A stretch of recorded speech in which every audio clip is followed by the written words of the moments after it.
Selamat pagi, siang, sore, atau malam, kapanpun kalian menonton video ini. Hari ini, kami, mahasiswa dari Prasetya Mulia, Bisnis 2D, kelompok 2, akan mempresentasikan tentang sebuah topik yang jarang diangkat di Indonesia. Topik tersebut adalah tentang sex education. Sebelum kami memulai presentasi, ada baiknya kami memperkenalkan diri kami sendiri. Yang pertama, saya adalah Richard Nixon. Hai, nama saya Michael Miguel Chandra. Saya Fernlyn Florencia Cakra. Saya Jimmy Nehemia Rinai. Saya Michael Wahyu Nugroho. Dan kami kelompok 2 berharap kalian mendapat sesuatu dari video ini. Selamat menyaksikan. Jika mendengar kata sex education, apa yang pertama kali muncul di otak kita?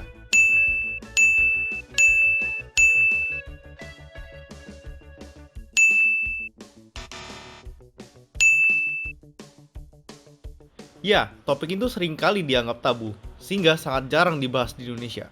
Akibatnya, survei dari KPAI, Komisi Perlindungan Anak Indonesia, sekitar 62,7% remaja di Indonesia telah melakukan hubungan seks di luar nikah. 20% dari 94.270 perempuan yang mengalami hamil di luar nikah masih berusia remaja, dan 21% diantaranya pernah melakukan aborsi. Kasus infeksi HIV yang dipantau dalam rentang 3 bulan terjadi sebanyak 10.203 kasus, dan 30% penderitanya masih berusia remaja. Jadi, ini adalah beberapa contoh berita mirisnya sex education yang ada di Indonesia.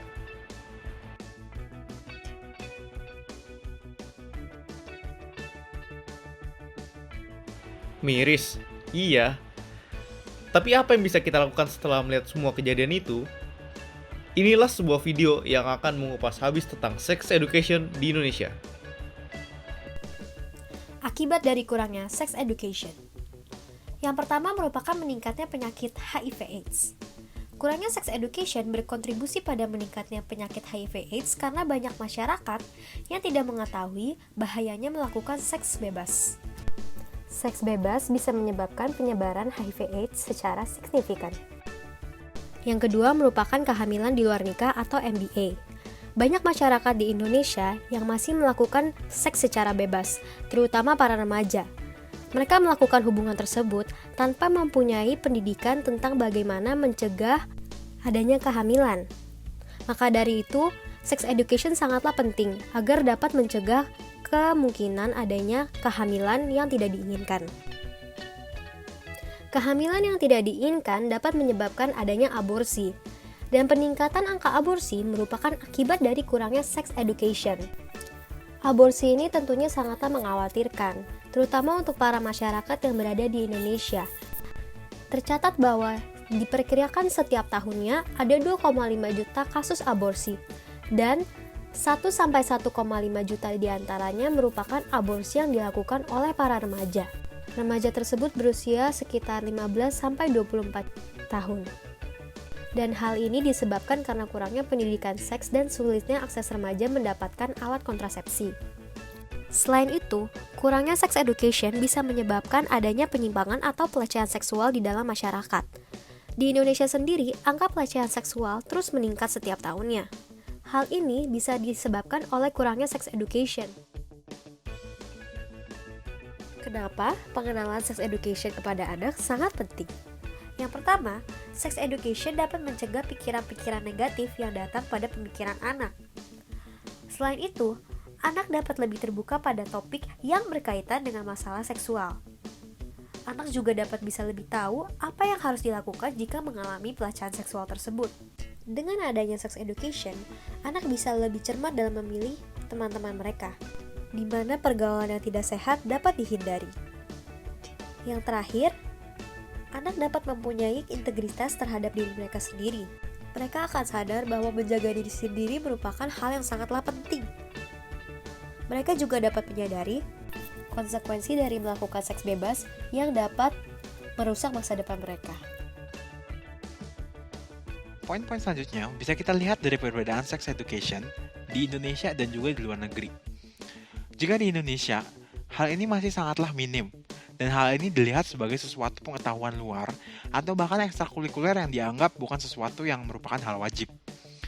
Lalu kebanyakan orang tua tidak memahami topik ini atau tidak tahu bagaimana cara memberikan pendidikan seks yang benar kepada anak-anaknya.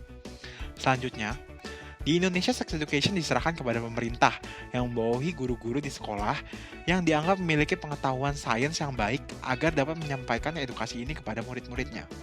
Dan yang terakhir, sebenarnya sudah banyak remaja di Indonesia yang sudah diingatkan bahwa berhubungan seks itu berbahaya. Namun, tidak dijelaskan mengapa hal itu berbahaya dan tidak diberitahu bagaimana melakukannya dengan aman. Sementara di luar negeri, seperti misalkan halnya di Singapura, sex education selalu ada di SMP, SMA, bahkan di SD sekalipun, dan merupakan pelajaran yang tetap.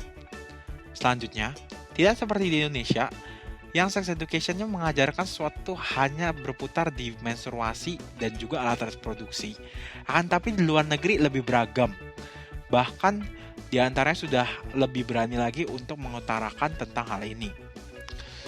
Lalu, di luar negeri, sex education lebih menjelaskan tentang bagaimana cara melakukan seks dengan aman, sehingga kasus seperti hamil di luar nikah, ataupun penyebaran virus HIV, di sana sangatlah minim. Dan selanjutnya orang tua di luar negeri lebih open-minded dan gampang untuk menyampaikan tentang sex education. Karena di sekolah sendiri, murid-murid sudah mendapatkan sex education tersebut.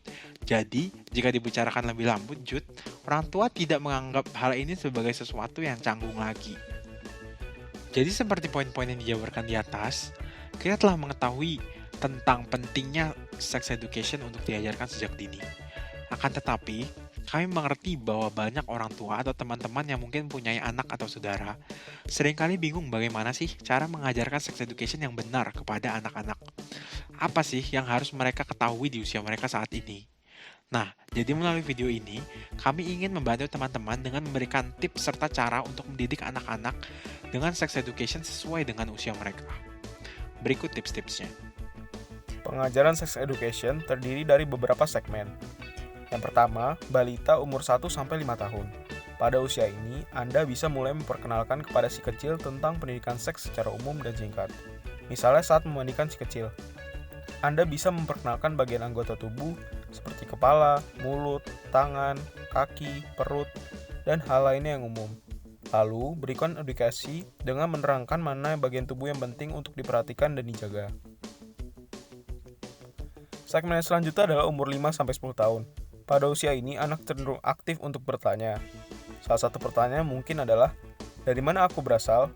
Terkadang orang tua yang kurang memahami pertanyaan itu bisa menjawab dengan jawaban yang bisa membuat anak tambah bingung. Di sini, orang tua bisa menjawab, "Nak, kamu dari sini," sambil menunjuk perut, atau memberikan contoh dengan menunjukkan orang yang sedang mengandung.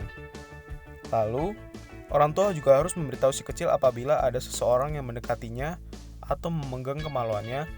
Lalu si kecil diminta untuk mengadu atau berteriak. Hal ini adalah salah satu usaha preventif agar si anak terhindar dari penjahat-penjahat kelamin. Segmen yang selanjutnya adalah usia menjelang remaja. Ada beberapa hal penting yang harus diperhatikan. Yang pertama, pengertian pubertas dan perubahan fisik apa saja yang akan mereka alami. Lalu, panduan merawat diri selama masa pubertas. Lalu ada arti mimpi basah, ejakulasi, ereksi, dan masturbasi. Jelaskan juga sistem reproduksi, hubungan seksual, dan aktivitas seksual, seperti pelukan dan ciuman. Ada pula beberapa hal yang perlu dibahas, seperti contohnya cara menjalin hubungan dengan lawan jenis, misalnya pacaran, dan juga batas-batas yang harus dipatuhi si anak. Lalu ada usia remaja. Masa ini adalah masa di mana bisa dikatakan organ seksual sang remaja sudah matang. Di sini peran orang tua sangat krusial dalam memberitahu nilai moral dan dampak negatif agar anak-anak mereka tidak terjerumus dalam masalah kawin muda. Maka dari itu, perlu ada pengawasan yang lebih ketat terhadap anak-anak yang sedang ada di usia remaja, agar terhindar dari informasi-informasi yang tidak mendidik dan melenceng. Nah, menurut kami, kita selakunya generasi muda Indonesia harus lebih membuka pikiran kita seperti halnya sex education. Seks bukanlah hal yang tabu dan harus dieksplor, sehingga hal-hal seperti hamil di luar nikah dan penyakit-penyakit yang disebabkan oleh seks yang tidak aman tidak menjangkit generasi muda Indonesia. Pemikiran terbuka, edukasi yang efektif, serta bantuan dari para orang tua dapat mencegah kemungkinan terjadinya berbagai masalah.